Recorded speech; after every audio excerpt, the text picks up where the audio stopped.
ఓం శాంతి.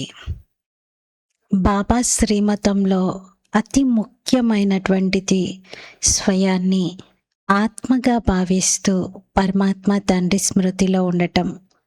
బాబా ఎందుకు ఇన్నిసార్లు చెప్తారు అంటే, స్మృతి ఒక్కటే ఆత్మను ఉన్నతి కళలోకి తీసుకొని వెళ్తుంది. ఈరోజు మురళీలో బాబా చెప్పారు, సత్యయుగం నుండి మీరు దారి తప్పుతూ వచ్చారు అని. సత్యయుగంలో మెట్లు క్రిందకే దిగుతూ వచ్చాం. కేవలం సంగమయుగంలో మాత్రమే ఆత్మకు ఉన్నతి జరుగుతుంది. ఉన్నతి కళలో పైకి వెళ్తుంది ఆత్మ.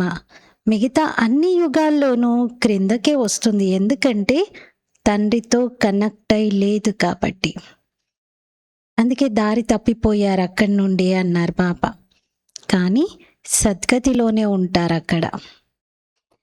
ఇచ్చా మాత్రం అవిద్యా స్థితిని తయారు చేసుకున్నటువంటి వారు ఈ ప్రపంచపు మాయ ఊబి నుండి స్వయాన్ని రక్షించుకోగలుగుతారు అన్నారు.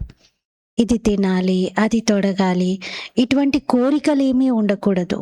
మీరు ఊబి నుండి బయటకు వచ్చి అందరినీ ఊబి నుండి బయటకు తీయండి అన్నారు. ఆత్మాభిమానిగా అయ్యేటువంటి ప్రాక్టీస్ చేయమన్నారు. ఇది 16th జూన్ 2026 మురళి. మధురమైన పిల్లలు, మీరిప్పుడు సత్యాతి సత్యమైన రాజయోగులు. మిమ్మల్ని రాజ ఋషులు అని కూడా అంటారు. రాజ ఋషులు అంటేనే పవిత్రమైనటువంటి వారు. ఋషి అంటేనే పవిత్రతకు ప్రతీక. ఋషి, ఎవరినైనా ఋషి అంటున్నారంటే పవిత్రత ధారణ చేసి ఉండాలి. మరి రాజా అంటే అన్నిటికీ అధిపతిగా, అధికారిగా, యజమానిగా ఉన్నటువంటి స్థితి. మనము రాజయోగులము, రాజ ఋషులము కూడా. స్వరాజ్యాధికారిగా ఉన్నాం, వర్తమానంలో పవిత్రత ధారణ చేస్తున్నాము. భవిష్యత్తులో విశ్వరాజ్యాధికారిగా అవుతాము. సంపూర్ణ పవిత్ర జీవితాన్ని గడుపుతాం. దీనికోసం బాబా రాజయోగులుగా చేస్తూ ఉన్నారు. ప్రశ్న, పిల్లలైన మీరు మనుషులను మాయారూపి రావణుడి ఊబి నుండి ఎప్పుడు బయటకు తీయగలుగుతారు? జవాబు, ఎప్పుడైతే మీరు స్వయం ఆ ఊబి నుండి బయటపడతారో అప్పుడు బయట తీయగలుగుతారు. ఊబి నుండి బయటపడిన వారి గుర్తులు ఏమిటంటే, వారు ఇచ్చా మాత్రం అవిద్యగా ఉంటారు. ఒక్క తండ్రి తప్ప ఇంకేది గుర్తుకు రాకూడదు. మంచి మంచి వస్త్రాలను ధరించాలి, మంచి పదార్థాలు తినాలి అనే లోభం ఉండకూడదు. మీరు పూర్తిగా వనవాసంలో ఉన్నారు. ఈ శరీరాన్ని కూడా మర్చిపోయి నాదంటూ ఏమీ లేదు, నేను ఆత్మను అనేటువంటి ఆత్మాభిమానులైనటువంటి పిల్లలే రావణుడి ఊబి నుండి మనుషులను బయటకు తీయగలుగుతారు. ఇక్కడ స్వయం ఊబిలో చిక్కుకున్నటువంటి వారు వేరొకరికి చేయూతనిచ్చి వాళ్ళను బయటకు తీయలేరు. ఊబిలో ఎంతెంత కదులుతూ ఉంటారో అంతగా లోపలికే దిగుతూ ఉంటారు.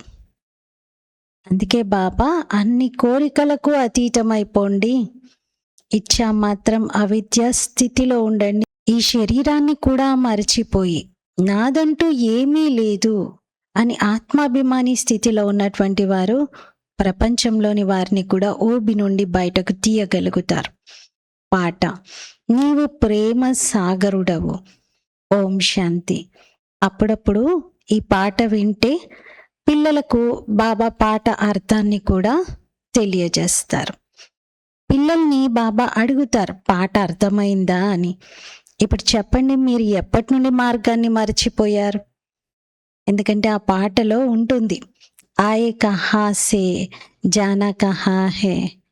ఎక్కడికి వెళ్ళాలో తెలియదు, ఎక్కడి నుండి వచ్చామో తెలియదు, మార్గం తప్పిపోయామో, వచ్చి మాకు మార్గాన్ని చూపించు అని ఉంటుంది. కొందరు ద్వాపరయుగం నుండి అని చెప్పారు. ఎప్పటి నుండి దారి తప్పారు అంటే కొందరు సత్యయుగం నుండి అని చెప్పారు. ద్వాపరం నుండి మార్గాన్ని మర్చిపోయామని ఎవరైతే అంటారో వారు రాంగ్. సత్యయుగం నుండి మీరు మార్గాన్ని మర్చిపోయారు. మార్గాన్ని తెలియజేసేవారైతే ఇప్పుడు మీకు లభించారు కదా. సత్యయుగంలో దారి తెలియజేసే తండ్రి గురించి తెలియదు. అక్కడెవరికి తండ్రి గురించి తెలియదు అంటే వారిని మరిచిపోయారు. ఇలా మరిచిపోవడం కూడా డ్రామాలో నిశ్చితమై ఉంది. ఇప్పుడు మళ్ళీ మార్గాన్ని తెలియజేసేందుకు బాబా స్వయంగా వచ్చారు. ప్రభు మార్గాన్ని తెలియచేయండి అని అంటారు కదా. మనం సత్యయుగం నుండి మొదలుకొని తండ్రిని మరిచిపోయాం. పిల్లల బుద్ధిని నడిపించేందుకు బాబా ప్రశ్నలు అడుగుతూ ఉంటారు. ఈ జ్ఞానము అద్భుతమైనది కదా. ఒకవేళ బాబా ప్రశ్నించకపోతే పిల్లలు అలా చెప్పిందల్లా వింటూ ఎదుటివారు ప్రశ్నలు అడిగినప్పుడు చెప్పడంలో అసమర్థంగా ఉంటారు. అందుకే బాబా పిల్లల్ని అడుగుతారు. అప్పుడు ఎవరు అడిగినా కూడా చెప్పగలిగే స్థితికి చేరుకుంటారు అని. ఈ తండ్రి జ్ఞాన సాగరుడు. తండ్రి సన్ముఖంగా అర్థం చేయిస్తున్నారు. జ్ఞాన సాగరుడను నేను, సుఖ సాగరుడను. తప్పకుండా పతిత పావనుడు కూడా ఒక్క తండ్రి మాత్రమేనని మీకు కూడా తెలుసు. ఈ విషయాన్ని భక్తి మార్గం వారు కూడా నమ్ముతారు. పావన ప్రపంచాలు అంటేనే రెండు ఉన్నాయి. ఒకటేమో శాంతిధామం, రెండోది సుఖధామం. ఇప్పుడు సుఖధామం మరియు దుఃఖధామం రెండు సగం సగం ఉంటాయి. ఈ విషయం పిల్లలకు మంచి రీతిగా తెలుసు. తండ్రి ప్రేమ సాగరుడు. అందుకే వారిని అందరూ గాడ్ ఫాదర్ చాలా ప్రేమగా పిలుస్తారు. కానీ వారెవరు ఎలా వస్తారనేది మర్చిపోతారు. ఇది 5000 సంవత్సరాల నాటి విషయం. తప్పకుండా ఈ దేవీ దేవతల రాజ్యం ఉండేది. సత్యయుగంలో సద్గతి ఉంటుంది. మరి దుర్గతి ఎలా జరుగుతుంది అనేది ఎవరు చెప్తారు? ద్వాపరం నుండి మీ దుర్గతి జరుగుతుంది, అందుకే పిలుస్తూ ఉన్నారని బాబా స్వయంగా వచ్చి చెప్తూ ఉన్నారు. ఇది కొత్త విషయం ఏమీ కాదని మీరు అర్థం చేసుకుంటారు. తండ్రి కల్పకల్పము వస్తారు. ఇప్పుడు నిరాకార తండ్రి ఆత్మలకు అర్థం చేయిస్తున్నారు. ఎవరికి తమ ఆత్మ గురించి తెలియదు. నా ఆత్మలో మొత్తం పాత్రంతా నిండి ఉందని ఎప్పుడు ఎవ్వరూ అలా అనలేరు. నేను అనేక సార్లు ఈ విధంగా తయారయ్యాను, పాత్రను అభినయించానని ఎప్పుడూ అనరు. డ్రామా గురించి వారికి తెలియదు కదా. లక్షల వేల సంవత్సరాలని చెప్పినా కూడా అది డ్రామాయే అవుతుంది కదా. డ్రామా రిపీట్ అవుతుందని అయితే అంటారు కదా. ఈ జ్ఞానాన్ని తండ్రి పిల్లలకు సన్ముఖంగా ఇస్తారు. వారు నోటి ద్వారా మాట్లాడుతున్నారు. మనల్ని శివబాబా బ్రహ్మ ద్వారా తన వారిగా చేసుకొని బ్రాహ్మణులుగా చేశారని మీకు తెలుసు. వీరు అంటే బ్రహ్మ బాబా శివబాబాకు కొడుకు కదా, పత్ని కూడా. ఎంతమంది పిల్లల్ని సంభాళించడం జరుగుతుందో చూడండి. పురుషుడు ఒక్కరే ఉన్న కారణంగా ఎంతమంది పిల్లల్ని సంభాళించేందుకు ఒక మాతను నియమించవలసి వచ్చింది. వారి సరస్వతి, వారిని సహాయకురాలుగా చేశారు. ఈ విషయాలు శాస్త్రాలలో లేవు, ఇవి ప్రాక్టికల్ విషయాలు. తండ్రి రాజయోగాన్ని నేర్పిస్తారు. ఎవరికైతే రాజయోగాన్ని నేర్పించారో వారు రాజులుగా అయ్యారు. 84 జన్మల్లోకి వచ్చారు. బైబుల్, ఖురాన్, వేద శాస్త్రాలు మొదలైన వాటిని చాలామంది చదువుతారు కానీ ఏమీ అర్థం చేసుకోరు. ఇప్పుడు మీరు తత్వయోగిలేమీ కాదు కదా. మీకు తండ్రితో యోగం ఉంది. తత్వంతో యోగం కాదు, తండ్రితో యోగం ఉంది. అంటే తండ్రి స్మృతి ఉంది.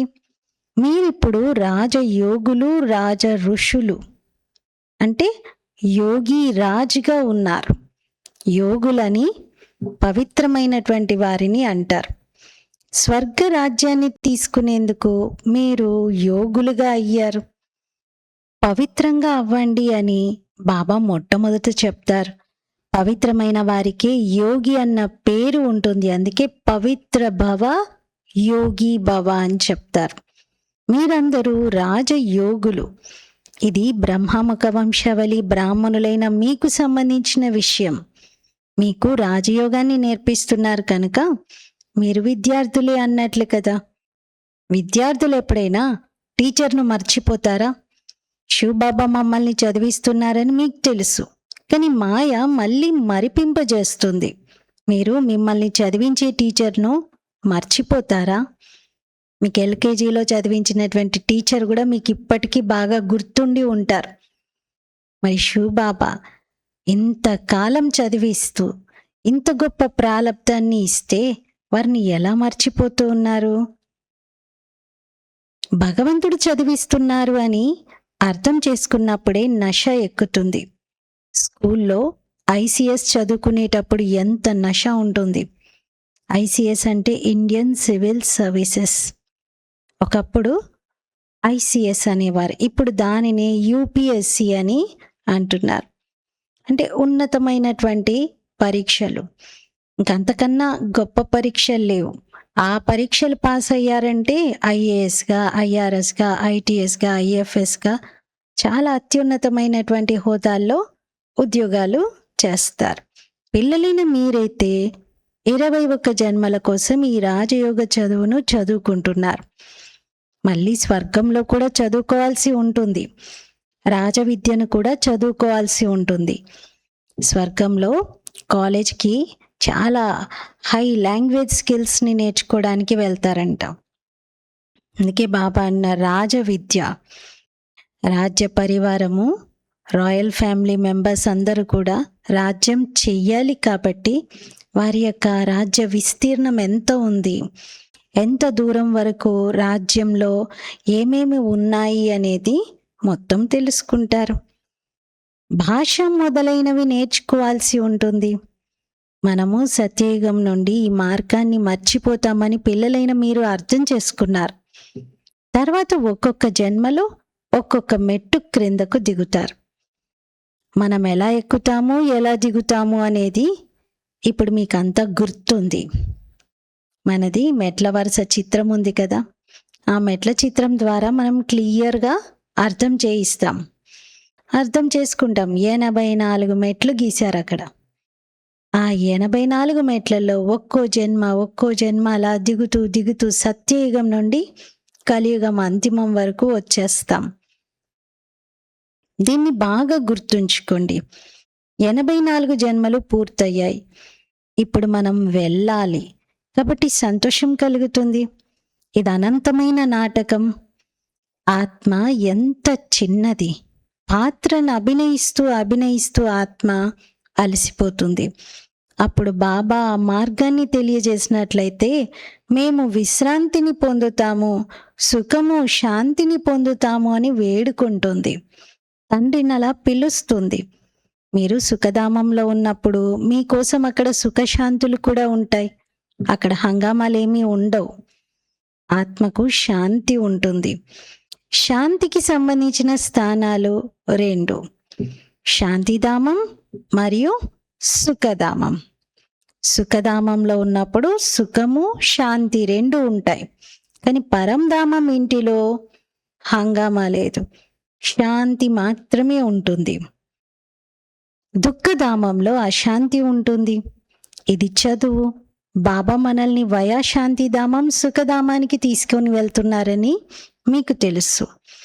కావున ఈ విషయము ఇక మీకు వేరేగా చెప్పాల్సినటువంటి అవసరం లేదు. మనం ఇక్కడకు పాత్రను అభినయించేందుకు వచ్చామని, మళ్ళీ వెళ్ళాలని మీకు తెలుసు. మీకు ఈ సంతోషం ఉంటుంది. శాంతి గురించి సంతోషం లేదు. సుఖధామానికి వెళ్తున్నామనే సంతోషమే ఎక్కువగా ఉంది. పాత్రను అభినయించడంలో మనకి చాలా మజా వస్తుంది. మంచి యాక్టర్ అనుకోండి, యాక్టింగ్లో ఆనందం పొందుతారా లేకపోతే ఇంట్లో కూర్చోవడంలోనా? యాక్టింగ్లో కదా. మనకి పాత్రలోనే సంతోషం కలుగుతుంది. తండ్రిని స్మృతి చేయడంతో వికర్మలు వినాశనం అవుతాయని మనకు తెలుసు. మాకు మనశ్శాంతి కావాలి అని కొంతమంది అంటారు. ఈ మాట కూడా రాంగ్. మనం వికర్మలు వినాశనం అవ్వాలని తండ్రిని స్మృతి చేస్తాము. మనసు శాంతిగా అయితే ఉండలేదు. కర్మలు చేయకుండా ఎవ్వరూ ఉండలేరు. ఇకపోతే మేము తండ్రి నుండి పవిత్రత, సుఖ, శాంతుల వారసత్వాన్ని తీసుకుంటున్నామని రియలైజ్ అవుతారు కూడా. కాబట్టి ఆ సంతోషం ఉండాలి. ఇది ఉన్నదే దుఃఖధామం. ఇక్కడ సుఖమేమీ లేదు. మనుషులు శాంతిధామాన్ని, సుఖధామాన్ని మర్చిపోయారు. అందుకే ఎవరి వద్దనైతే చాలా డబ్బు ఉంటుందో వాళ్ళు ఇక్కడే మేము సుఖంలో ఉన్నాము, ఇక్కడే మా కోసం స్వర్గం ఉంది అని భావిస్తారు. సన్యాసులు ఇల్లు వాకిళ్లను వదిలి అడవులకు వెళ్తారు. అక్కడ ఎలాంటి హంగామాలు ఉండవు కనుక వారు శాంతిగా అయిపోతారు. కానీ అది అల్పకాలికానికే జరుగుతుంది. ఆత్మ స్వధర్మము శాంతి. అందులో స్థితులైనప్పుడు మీరు శాంతిగా ఉంటారు. ఇక్కడైతే ప్రవృత్తిలోకి రావాల్సిందే, పాత్రను అభినయించాల్సిందే. ఇక్కడకు కర్మలు చేసేందుకే వస్తారు. కర్మలోకైతే ఆత్మ తప్పకుండా రావాల్సిందే కదా. ఈ వివరణను అనంతమైన తండ్రి ఇస్తున్నారని పిల్లలైన మీరు అర్థం చేసుకుంటారు. నిరాకార భగవాను వాచ, నేను ఒక ఆత్మను, నా తండ్రి పరమాత్మ అని ఇప్పుడు మీకు తెలుసు. పరం ఆత్మ అనగా పరమాత్మ. ఆత్మ వారిని పిలుస్తుంది. ఆ తండ్రి సర్వుల సద్గతి దాత. ఇప్పుడు తండ్రి అంటారు, పిల్లలు ఆత్మాభిమానులుగా అవ్వండి, దేహీ అభిమానులుగా అవ్వండి. ఇదే శ్రమతో కూడుకున్నది. అర్ధకల్పం నుండి ఏదైతే మాలిన్యం చేరిందో అది ఆ స్మృతితోనే తొలగిపోతుంది. శివబాబా స్మృతితోనే తొలగిపోతుంది. ఇంకా వేరొక ఉపాయం లేదు. మీరు సత్యమైన బంగారంగా అవ్వాలి. ఎలాగైతే సత్యమైన బంగారంలో మాలిన్యాన్ని కలిపిన తర్వాత ఆభరణాలను తయారు చేస్తారు, అలా వాస్తవానికి మీరు సత్యమైన బంగారంగా ఉండేవారు. ఆ తర్వాత మీలో కూడా మాలిన్యం చేరుతూ వచ్చింది. మనం పాత్రను అభినయించామని ఇప్పుడు మీ బుద్ధిలో ఉంది.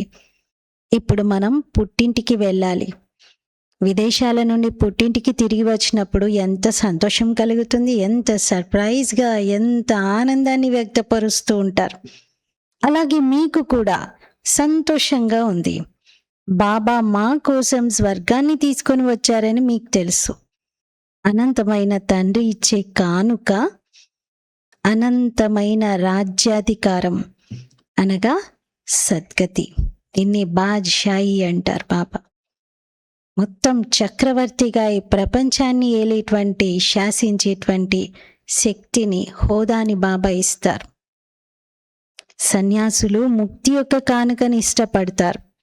ఎవరైనా మరణించినప్పుడు కూడా స్వర్గస్థులయ్యారని అంటారు.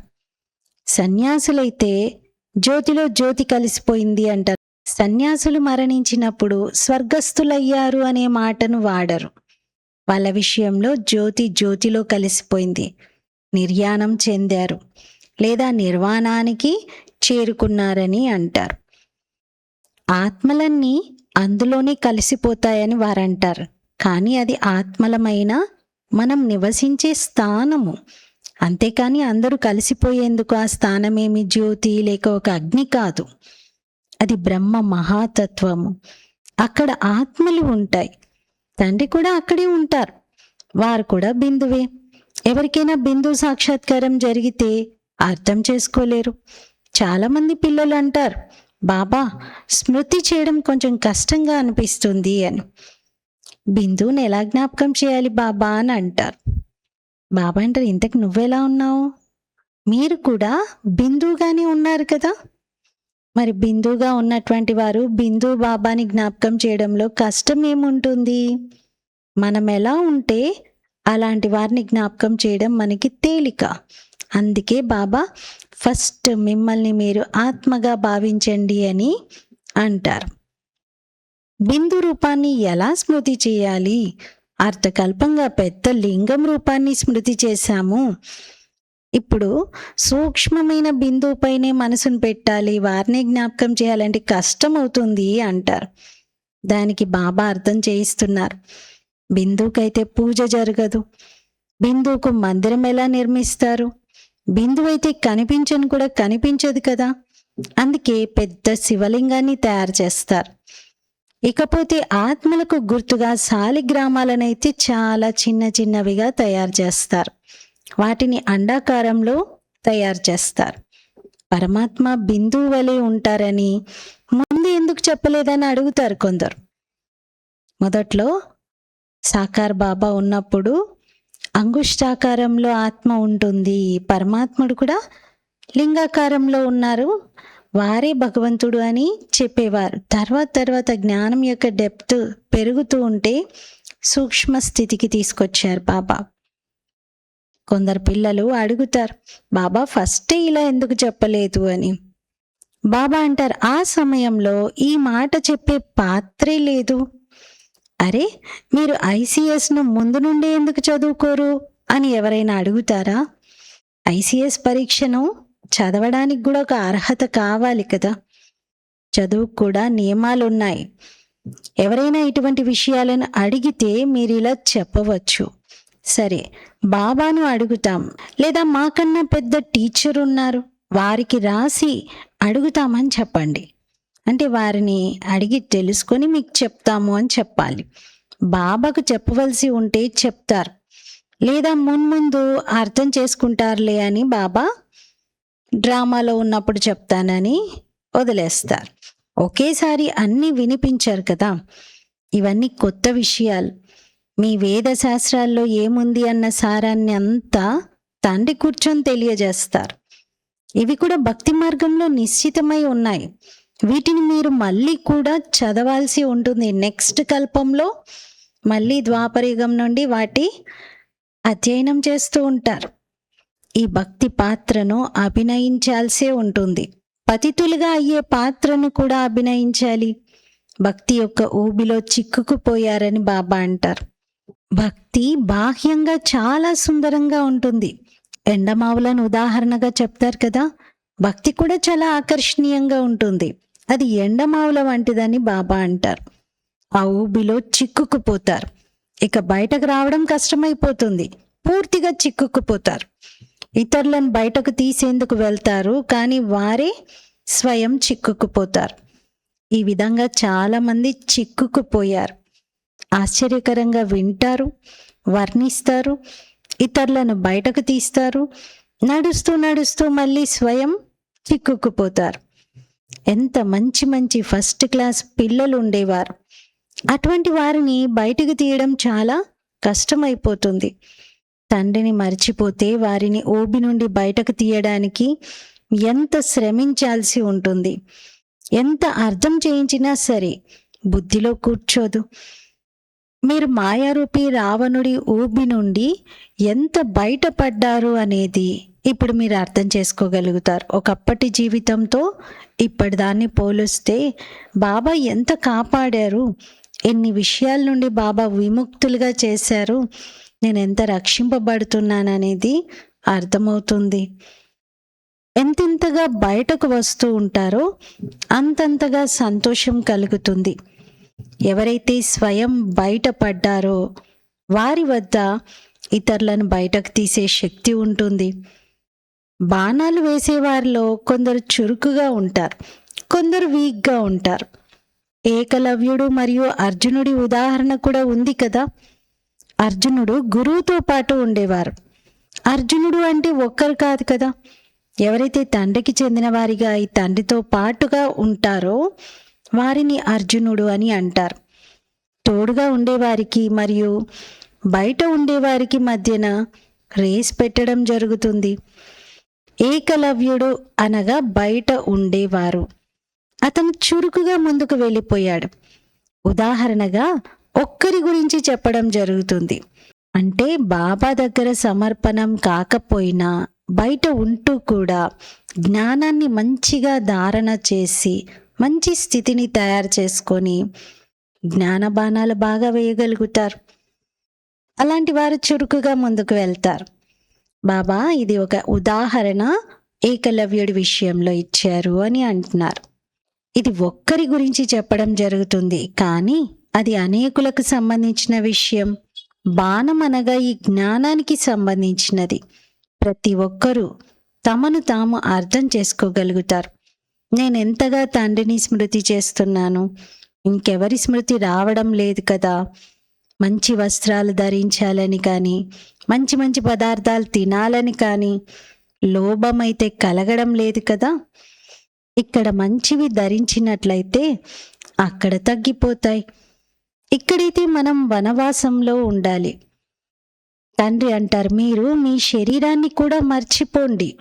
ఇది పాత తమో ప్రధాన శరీరము. మీరు స్వర్గానికి యజమానులుగా అవుతారు. ఇచ్చా మాత్రం అవిద్యగా ఉండాలి. బాబా అంటారు, ఇక్కడ మీరు ఆభరణాలు మొదలైన వాటిని కూడా ధరించకండి. ఇలా ఎందుకంటారు బాబా? దీనికి కూడా అనేక కారణాలు ఉన్నాయి. ఎవరి ఆభరణాలైనా పోతే అక్కడ బీకేలకు ఇచ్చేసి వచ్చారని అంటారు. లేదా మార్గంలో వెళ్ళేటప్పుడు దొంగలు కూడా దోచుకుంటారు. ఈ రోజుల్లో స్త్రీలలో కూడా చాలామంది వెలువడ్డారు. స్త్రీలు కూడా దోపిడీలు చేస్తూ ఉన్నారు. ప్రపంచ పరిస్థితి ఎలా ఉందో చూడండి. ఈ ప్రపంచం పూర్తిగా వేశ్యాలయంగా ఉందని మీరు అర్థం చేసుకుంటారు. మనం ఇక్కడ శివబాబాతో పాటు శివాలయంలో కూర్చున్నాము. వారు సత్యమైన వారు, చైతన్యమైన వారు, ఆనంద స్వరూపుడు. మహిమ అంతా ఆత్మదే. నేను ప్రెసిడెంట్ అయ్యాను, నేను ఫలానా అయ్యాను అని ఆత్మనే అంటుంది. మేము బ్రాహ్మణులమని, బాబా నుండి వారసత్వాన్ని తీసుకుంటున్నామని మీ ఆత్మ అంటుంది. ఆత్మాభిమానిగా ఉండాలి. ఇందులోనే శ్రమ ఉంది. వారు నాకు ఫలానా అవుతారు, వీరు నాకు ఫలానా అవుతారు, ఇది నాది, అది నాది అన్నీ గుర్తుంటున్నాయి. ఆత్మలమైనటువంటి మేము సోదరులం అనేది మాత్రం మర్చిపోతున్నారు.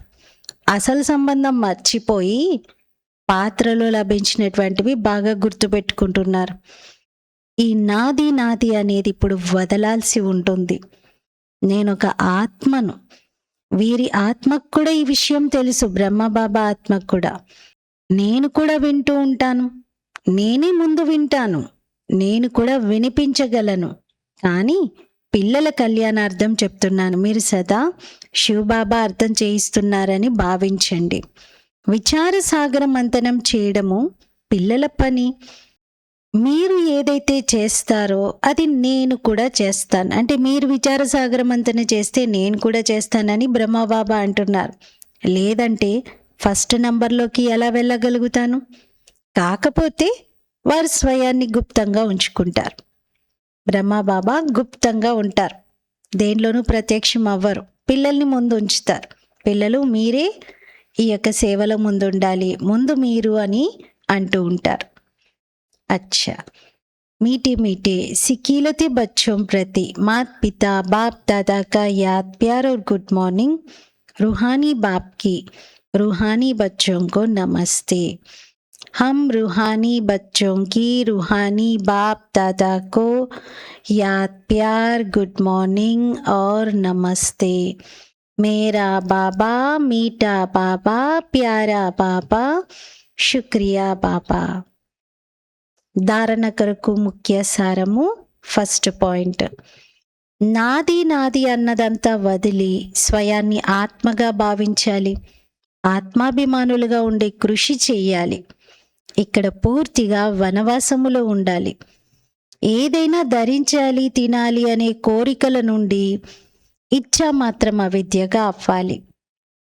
సెకండ్ పాయింట్, పాత్రను అభినయిస్తూ కర్మలు చేస్తూ తమ శాంతి స్వధర్మంలో స్థితులై ఉండాలి.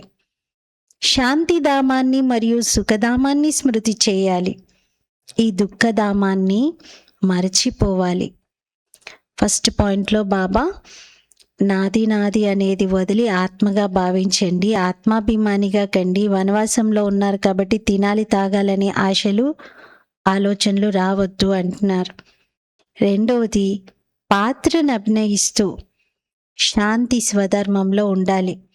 శాంతిధామం, సుఖధామాన్ని జ్ఞాపకం చేయాలి, దుఃఖధామాన్ని మరచిపోవాలి అన్నారు. వరదానం, ఆత్మిక నశ మరియు దయాగుణము ద్వారా విశ్వ నవనిర్మాణము చేసే విశ్వ కళ్యాణకారి భవ. ఆత్మిక నశ మరియు దయాగుణము ద్వారా విశ్వ నవనిర్మాణము చేసే విశ్వ కళ్యాణకారి భవ. విశ్వ కళ్యాణకారులుగా అవ్వడానికి ముఖ్యంగా 2 ధారణలు అవసరం. ఒకటి ఈశ్వరీయ ఆత్మిక నశ, మరియు రెండవది దయ. ఒకవేళ ఆత్మిక నశ మరియు దయ 2 కలిపి ఉన్నాయి అంటే ఆత్మికత యొక్క స్థితి తయారవుతుంది. అంటే 2 కలిసి ఉండాలి, సమానంగా ఉండాలి, అప్పుడు ఆత్మీయత యొక్క స్థితి తయారవుతుంది. కావున ఎప్పుడైనా ఏదైనా కర్తవ్యం చేసినా లేక నోటి ద్వారా పదాలను వర్ణించినా చెక్ చేసుకోండి.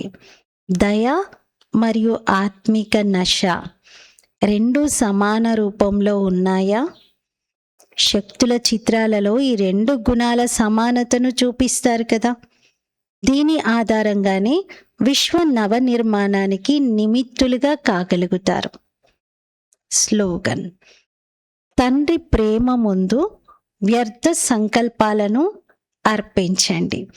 ఇదే సత్యమైన బలిహారము. బాబా యొక్క ప్రేమలో వ్యర్థమునంతా బలిహారం చేయాలి. ఇదే బాబా పట్ల మనకున్నటువంటి సత్యమైన ప్రేమకు గుర్తు.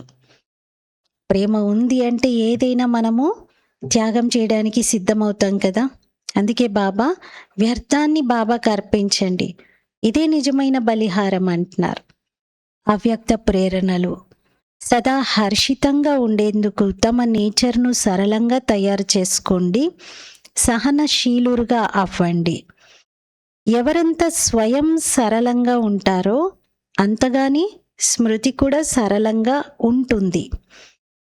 ఎవరైతే ప్రతి విషయంలోనూ స్పష్టంగా మరియు స్వచ్ఛంగా ఉంటారో వారు అంతే సరళంగా ఉంటారు. స్వయం ఎలా ఉంటారో అలా వారి రచనలో కూడా అవే సంస్కారాలు ఉంటాయి. కావున ప్రతి గుణము యొక్క ప్రాక్టికల్ స్వరూపంగా ఉదాహరణగా అవ్వండి. ఇక్కడ అండర్లైన్ చేసుకోవాల్సింది, మనం ఎలా ఉంటే మన రచనలో కూడా అవే గుణాలు కనబడుతూ ఉంటాయి. కాబట్టి మన రచనలో ఏదైనా మార్పు తీసుకురావాలి అనుకుంటే మన చుట్టూ ఉన్నవారు, మన తర్వాత ఉన్నవారు, మన తోడుండేవారు లేదా మీ పిల్లలు ఏదైనా వారిలో మార్పు తీసుకురావాలనుకుంటే ముందు స్వయంలో తీసుకురావాలి. ఎందుకంటే మన రిఫ్లెక్షనే వారిలో కనబడుతుంది అంటున్నారు. ఈరోజు స్వమానము: నేను విశ్వ కళ్యాణకారి ఆత్మను. విశ్వ నవనిర్మాణం చేయడానికి బాబా 2 విషయాల యొక్క ధారణ కావాలి అన్నారు. ఒకటేమో దయాగుణము, రెండోది ఆత్మిక నశ. దేవతలలో ఈ 2 గుణాలు స్పష్టంగా కనబడతాయి. కాబట్టి మనం కూడా అదే స్వరూపంలో ఏ పని చేస్తూ ఉన్నా, ఏ ఆలోచన చేసే ముందైనా ఈ 2 మధ్య సమానత ఉందా, ఈ 2 విషయాలు ధారణలో ఉన్నాయా అని చూసుకుందాం. ఓం శాంతి.